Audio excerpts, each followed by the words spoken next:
Pada kali ini, saya akan menceritakan ulang tentang hikayat Panji Semirang. Sebelumnya, perkenalkan, nama saya Keisha Bunga Maulana, absen 15, 10 MIPA 4. Hikayat Panji Semirang. Alkisah, pada zaman dahulu kala di belahan bumi bagian Jawa, terdapat sebuah kerajaan bernama Kerajaan Daha. Diceritakan kalau Raja Daha mempunyai 2 orang putri yang sangat cantik jelita. Yang satu bernama Galuh Chandra Kirana. Ia merupakan keturunan permaisuri.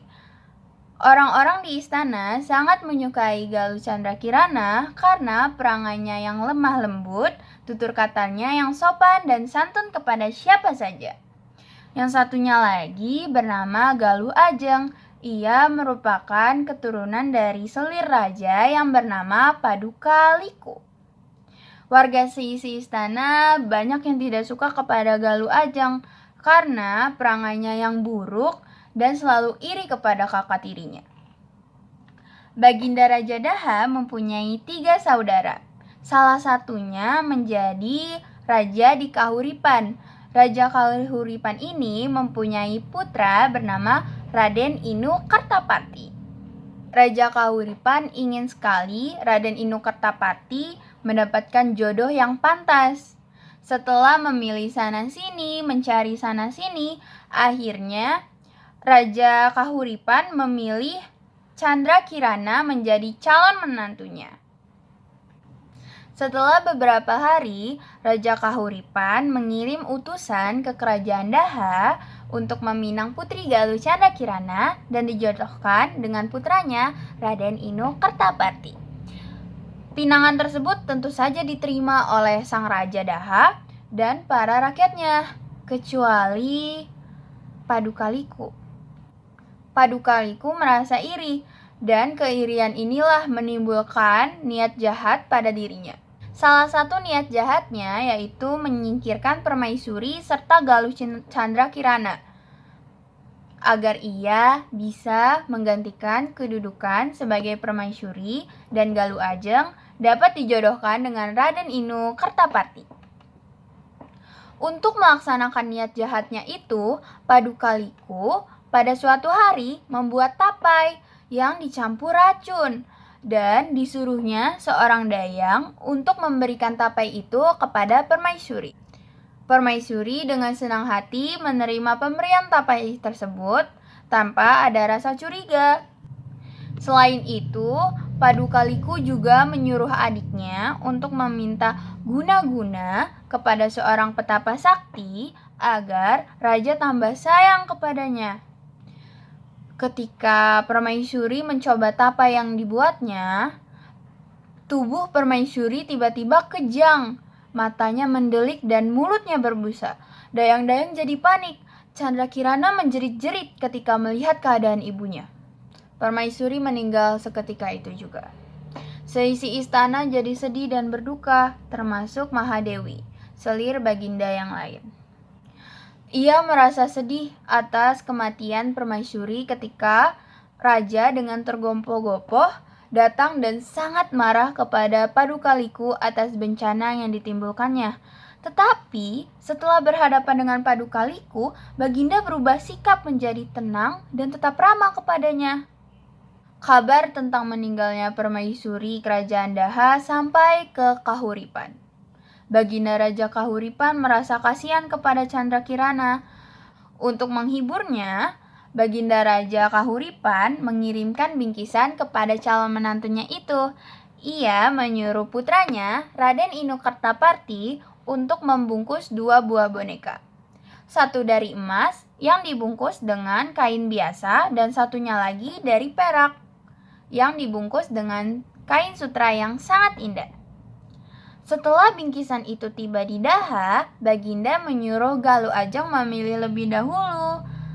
Karena sifatnya yang tamak, Galuh Ajeng mengambil bungkusan sutra yang sangat indah itu dan bungkusan kain yang biasa diserahkan kepada Chandra Kirana. Ketika Chandra Kirana membuka bungkusan itu, betapa gembira sekali hatinya karena melihat boneka yang ia dapat terbuat dari emas yang sangat berkilauan. Ditimang-timang boneka itu dan selalu dibawa kemanapun ia pergi. Galuh Ajeng kemudian mengetahui kalau boneka yang didapatkan oleh kakaknya jauh lebih bagus. Ia ingin memilikinya karena ia selalu iri kepada kakaknya. Atas bujukan Padukaliku, Baginda menyuruh Candrakirana agar menukarkan boneka miliknya dengan boneka Galuh Ajeng. Candrakirana tentu menolak. Karena hal itulah raja menjadi marah. Setelahnya, Candrakirana diusir dari istana. Dengan tubuh terhuyung-huyung karena kaget atas tindakan ayahnya, Candrakirana masuk ke Parandawan. Dituntun oleh Mahadewi bersama para dayang dan pengasuhnya.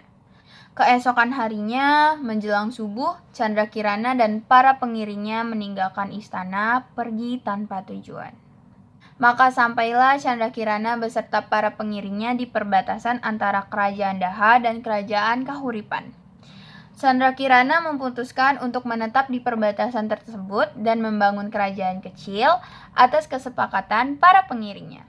Dia menjadi raja kecil di tempatnya yang baru itu. Untuk menjaga kerahasiaan atas diri mereka sendiri, mereka menyamar sebagai pria dan putri Candrakirana mengganti namanya menjadi Panji Semirang. Untuk memperkaya kerajaan yang baru saja dibuatnya, mereka melakukan perampokan kepada siapa saja yang lewat pada daerahnya tersebut, lalu menahannya dan memaksa mereka untuk menetap di tempat itu. Dengan demikian, rakyatnya makin lama semakin bertambah dan kerajaan semakin kuat, sampai akhirnya berita tentang kerajaan Panji Semirang sampai ke Kahuripan. Suatu hari, Raja Kahuripan membawa barang-barang hadiah serta mas kawin untuk meminang putri Galuh Candrakirana. Tapi di tengah perjalanan, mereka dirampok oleh rombongan Panji Semirang. Kepada pimpinan rombongan utusan Raja Kahuripan itu, Panji Semirang berpesan, barang rampasan dan uang hanya akan dikembalikan apabila Raden Inokertaparti sendiri yang datang menghadap Panji Semirang. Ketika Raden Inokertaparti datang untuk mengambil barang-barang yang telah dirampas oleh Panji Semirang, betapa herannya dan kagum ia pada saat bertemu dengan Panji Semirang. Dilihatnya, Panji Semirang merupakan seorang raja yang menarik, cantik, simpatik, dan suaranya sangat lembut. Untuk menyambut kedatangan Raden Inokertaparti, diadakanlah jamuan di istana Panji Semirang. Keesokan harinya, setelah rombongan itu pulang membawa barang dan uang, rombongan tersebut meneruskan perjalanan ke Daha menyerahkan barang-barang bawaannya dan mas kawin kepada Raja Daha. Mengetahui kalau kekasihnya akan menikah dengan Galuh Ajeng, betapa sedih hati Panji Semirang. Untuk mengobati kesedihan hatinya itu, ia memutuskan hendak pergi menemui bibinya, Biku Gandasari di Gunung Wilis. Ia ingin meminta nasihat pada bibinya tersebut. Maka, ia berganti kembali menjadi pakaian wanita, lalu berangkat menemui bibinya. Biku Gandasari sangat terharu mendengar cerita dan derita keponakannya itu. Kepada Candrakirana, ia memberikan saran supaya pergi ke kerajaan Gagelang ke tempat pamannya. Candrakirana dan rombongan kembali berpakaian laki-laki dan menyamar sebagai gambuh atau pengamen dengan nama Gambuh Warga Asmara. Mereka berkeliling dari satu daerah ke daerah lain sampai akhirnya sampai ke negeri Gagelang. Pertunjukan Gambuh Warga Asmara disenangi banyak orang di negeri Gagelang. Sejak hari pertama pernikahan Raden Inokertaparti dengan Galuh Ajeng, Raden Inokertaparti menjadi pendiam. Hatinya sedih dan kecewa karena diketahuinya bahwa yang istrinya itu bukanlah Galuh Candrakirana seperti yang telah dijanjikan pada awal. Ia merasa tertipu oleh Padukaliku. Betapa ingin hatinya menjumpai Candrakirana. Untuk menghibur hatinya, ia memutuskan untuk mengunjungi kerajaan Gagelang. Para pengiringnya mengatakan bahwa di Gagelang ada rombongan pemain gambuh yang baik penampilannya.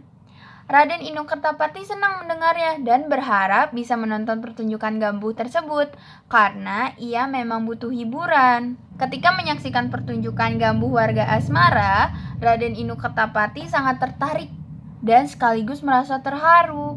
Akan tetapi, ketika ia memperhatikan gerak-gerik para pemain gambuh yang luwes sebagai wanita, ia jadi curiga.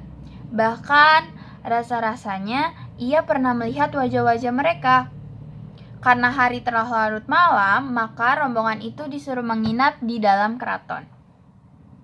Di tempat peristirahatannya, Candrakirana karena rindu pada kekasihnya, ia kembali memakai pakaian wanita. Lalu sembari menimang-nimang boneka emasnya, boneka pemberian Raden Inu Kertapati tadi, ia menyanyikan lagu yang memancing rasa haru bagi pendengarnya. Raden Inu Kertapati yang penasaran ingin sekali mengetahui rahasia anggota gambuh warga Asmara.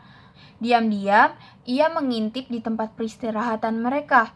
Alangkah terkejutnya ketika ia melihat seorang putri menimang-nimang boneka emas yang pernah diberikannya kepada Candrakirana.